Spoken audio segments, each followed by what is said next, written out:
নমস্কার। Rishibani institute of Vedic অ্যাস্ট্রোলজির পক্ষ থেকে স্বাগত জানাই আজকের জ্যোতিষ আলোচনায়। আমি শান্তনু আপনাদের সঙ্গে। আলোচ্য বিষয় বিশুদ্ধ জ্যোতিষ। কন্যা রাশি কালপুরুষের ষষ্ঠ রাশি, বুধের দ্বারা প্রভাবিত, অত্যন্ত বুদ্ধিমান। কন্যা রাশি বা লগ্নের মানুষরা অন্যদের থেকে আলাদা, যেমন সৃজনশীল তেমন প্রোডাক্টিভ।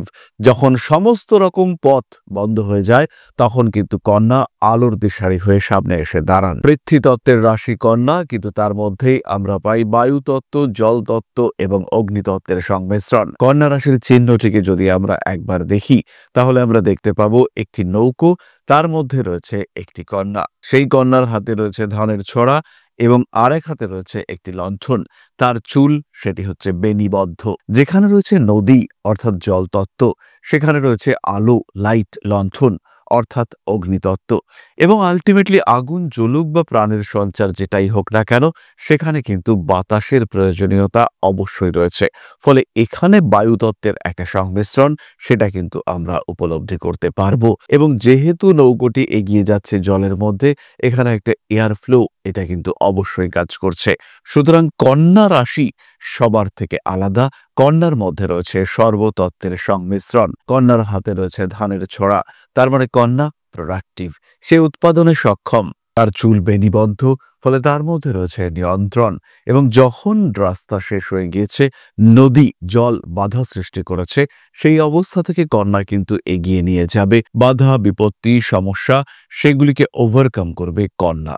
এবং যখন বাধা চতুর্দিক থেকে এসছে তখন রাস্তা দেখাবে, পথ দেখাবে কন্যা। এই কন্যা রাশির মানুষদের মধ্যে রয়েছে বুধের প্রভাব। ফলে একটা চাইল্ডিশ বিহেভিয়ার এটা আমরা কন্যার কাছ থেকে বারবার দেখতে পাবো। কন্যা রাশি কন্যা লগ্নের মানুষদের এই যে চাইল্ডিশ বিহেভিয়ার, তাদের সৃজনশীলতা, তাদের পরিশ্রম করবার ক্ষমতা, সবকিছু মিলে কন্যা একটু আলাদাই। কিন্তু তা সত্ত্বেও এই কন্যা রাশি বা লগ্নের মানুষদের জীবনে সমস্যার শেষ নেই। এই সমস্যা, বাধা, বিপত্তি এর কারণ কন্যার বেশ কয়েকটি দুর্বলতা। কন্যার এই দুর্বলতাগুলিকে আইডেন্টিফাই করা, তাদেরকে চেনা, তাদের সক্রিয়ভাবে নিজের জীবন থেকে রিমুভ করবার জন্যই আমাদের আজকের এই ভিডিও। তাহলে দেরি না করে আমরা প্রবেশ করি আজকের মূল আলোচনায়। প্রথমত, কন্যা রাশি বা লগ্নের মানুষজন তারা কিন্তু অতিরিক্ত দায়িত্ব বহন করে থাকেন। কন্যার অ্যাকসেপ্ট করবার প্রবণতা অনেকটাই বেশি।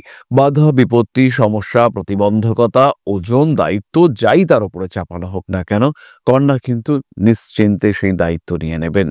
এবং এই অতিরিক্ত দায়িত্ব, অতিরিক্ত প্রেশার, সেটা কিন্তু কন্যার ক্ষেত্রে বেশ কিছুটা সমস্যার কারণ হয়ে দাঁড়ায়।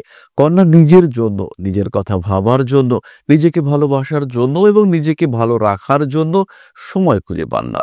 ফলে ধীরে ধীরে কন্যা কিন্তু ডিপ্রেসড এবং ডিস্টার্বড হতে থাকেন, মানসিক দিক থেকে অস্থির হতে থাকেন কন্যা রাশি বা লগ্নের মানুষরা। দ্বিতীয়ত, কন্যা রাশি বা লগ্নের মানুষদের মধ্যে প্রকাশের অভাব দেখতে পাওয়া যায়।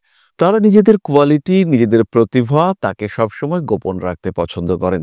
তারা একটু বেশিই ডাউন টু আর্থ, অর্থাৎ তাদের যে কোয়ালিটি রয়েছে, তাদের যে গুণাবলী রয়েছে, সেগুলিকে প্রকাশ করার ক্ষেত্রে কন্যা কিন্তু বারবার পিছিয়ে আসেন। কন্যা রাশি কন্যা লগ্নের মানুষজন, তাদের ক্ষেত্রে আমরা বারবার দেখতে পাই তারা নিজেদেরকে একটু গুটিয়ে রাখেন, তারা নিজেদেরকে পিছিয়ে রাখার চেষ্টা করেন।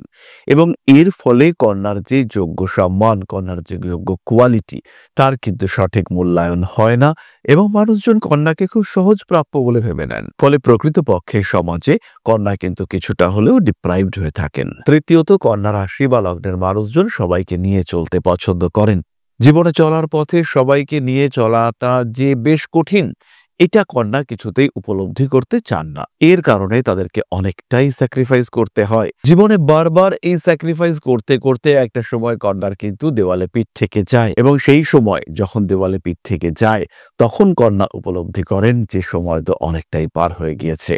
এটা যদি কন্যা ছোটবেলায় উপলব্ধি না করেন, কন্যা যদি যৌবনে তার নিজের এনার্জিকে টোটাল ইউটিলাইজেশন না করতে পারেন, কন্যা যদি সবাইকে নিয়ে এগিয়ে যাওয়ার এই প্রবণতা থেকে একটু বেরিয়ে আসতে পারেন, সবাই সঙ্গে থাকবেন কিন্তু এগোবো আমি, তাদেরও কিছুটা দায়িত্ব আছে, এই উপলব্ধি কন্যার মধ্যে নিয়ে আসতে হবে।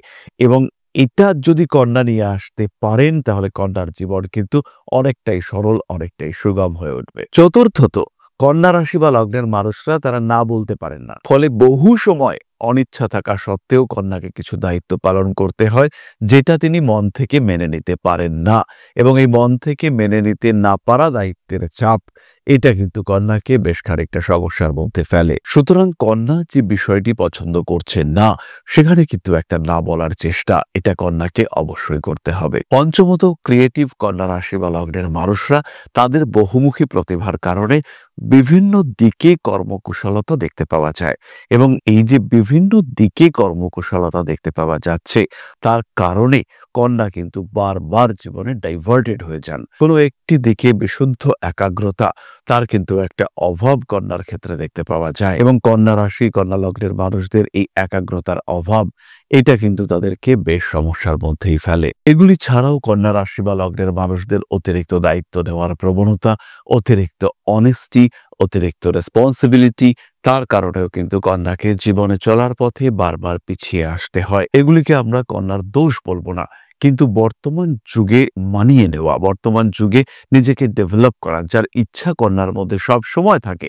কন্যা কিন্তু সব সময় গ্রোথ পছন্দ করেন, কিন্তু সেই গ্রোথ অ্যাচিভ করবার জন্য কন্যার যে স্ট্যামিনা, যে স্ট্রেংথ দরকার, সেই স্ট্যামিনা স্ট্রেংথ সেটা কিন্তু কন্যা বারবার হারিয়ে থাকেন। এই স্ট্যামিনা, এই স্ট্রেংথ হারিয়ে যাওয়া, এটা কিন্তু কন্যার ক্ষেত্রে একটা বেশ বড় দুর্বলতা। তাহলে এই সমস্যাগুলি থেকে কন্যা নিজেকে কি করে বার করে নিয়ে আসবেন, তার জন্য দরকার একটি প্রপার আত্মসমীক্ষা। কন্যা নিজেকে জাজ করবেন, কন্যা নিজের সম্পর্কে আরো জানবেন, তার পজিটিভ কোয়ালিটি কোনগুলো, কোনগুলো তার নেগেটিভ কোয়ালিটি, এগুলো সম্পর্কে কন্যাকে জানতে হবে। একজন কন্যা রাশির জাতক, তার লগ্নে মঙ্গল, তার যে বিহেভিয়ার, তার যে পজিটিভ কোয়ালিটি, আর সেই মানুষটারই পঞ্চমে তুঙ্গ মঙ্গল, দুটো মানুষ কিন্তু টোটালি ডিফারেন্ট। আবার কন্যা লগ্নেরই একজন মানুষ যার বুধ লগ্নে রয়েছে, তার কোয়ালিটি, আর যার বুধ সপ্তমে রয়েছে তার কোয়ালিটি টোটালটাই আলাদা। সপ্তমে বুধ নিচস্থ মীন রাশিতে। সুতরাং কন্যা রাশি কন্যা লগ্নের সেন্সিটিভ মানুষগুলোকে জানতে হবে তার জন্মকুণ্ডলী অনুযায়ী কোনগুলো পজিটিভ কোয়ালিটি এবং কোনগুলো নেগেটিভ কোয়ালিটি, কোন ধরনের ডিসিশন তাকে নিতে হবে, কোন টাইমটা তার জন্য গোল্ডেন টাইম, কোন টাইমে তিনি ম্যাক্সিমাম ডেভেলপ করতে পারবেন, কোন সময়ে তার উন্নতি সবচেয়ে বেশি হতে পারে, এই বিষয়গুলি সম্পর্কে জানতে হবে। এবং তার সঙ্গে সঙ্গে দুটো বিষয় খেয়াল রাখতে হবে। প্রথমটি হলো টাইম ম্যানেজমেন্ট এবং দ্বিতীয়টি হলো এফোর্ট ম্যানেজমেন্ট। কি করছেন, কতটা করছেন, কোথায় গিয়ে থামতে হবে, এই সময় কোন কাজটা আপনার সবচেয়ে বেশি গুরুত্বপূর্ণ এবং করা উচিত, সেটা দেখবার পরেই কিন্তু আলটিমেটলি ডিসাইড করতে পারবেন ফিউচার। সেটা দেখবার পরেই কিন্তু আলটিমেটলি আপনি আপনার গোল সিলেক্ট করতে পারবেন, নিজের অ্যাচিভমেন্ট লেভেলকে সবচেয়ে উঁচু জায়গায় নিয়ে যেতে পারবেন। নিজেকে চিনতে হবে, নিজেকে জানতে হবে, নিজেকে বুঝতে হবে, নিজের পজিটিভ কোয়ালিটিগুলোকে নারিশ করতে হবে, নিজের নেগেটিভ কোয়ালিটিগুলো থেকেও কি করে পজিটিভ রেজাল্ট নিয়ে আসা যায় সেটা নিয়ে ভাবতে হবে।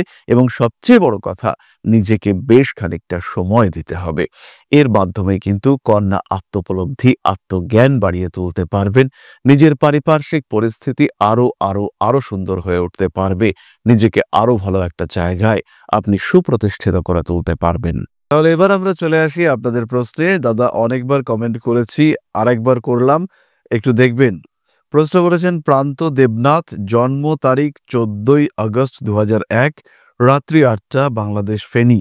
প্রশ্ন, আমার কি রাশি, কোন নক্ষত্র, ক্যারিয়ারে কি করলে ভালো হয়, ব্যবসা, চাকুরি, পড়ালেখা কেমন হবে, বিএসসি করছি, বর্তমানে সিভিল ইঞ্জিনিয়ারিং চাকরিতে আছি। প্রান্ত, তোমার কুম্ভ লগ্ন, বৃষ রাশি এবং মৃগশীর্ষা নক্ষত্র। ক্যারিয়ারে আপাতত চাকরি করো, বাট নিয়ার ফিউচারে তোমাকে ব্যবসায় কনভার্ট করার চেষ্টা করতে হবে।